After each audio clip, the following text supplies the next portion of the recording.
There's our red lamp, white, and then green, and orange, and red again.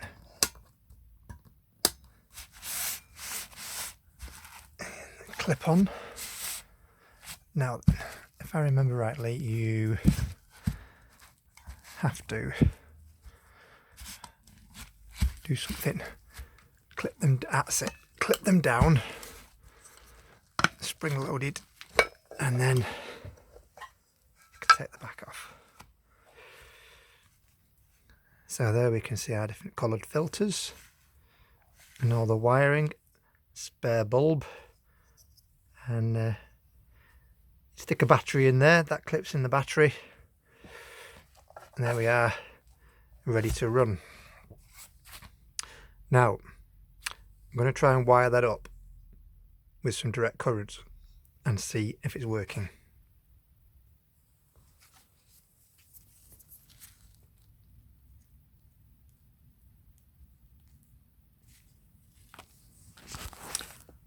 I've tested the spare bulb and I've tested the main bulb, and they're both working.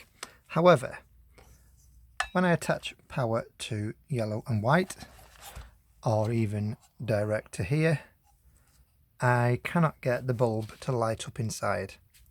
So this item is going for sale on eBay as a collector's item, spare or repair. The bodywork condition, as you can see, is very good.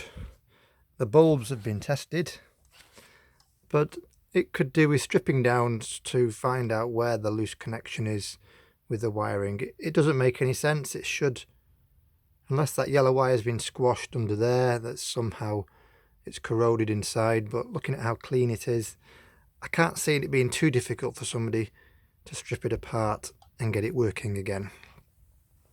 So that's the end of my examination video of this British Rail vintage lamp. If you'd like to buy it, check it out on eBay. If you enjoyed the video, please like and subscribe, and check out my other videos of railway, model railway, weather, animals, and basically anything that catches my eye. Okay, thanks for watching. This is Double Ho from Warrington, and thank you for watching.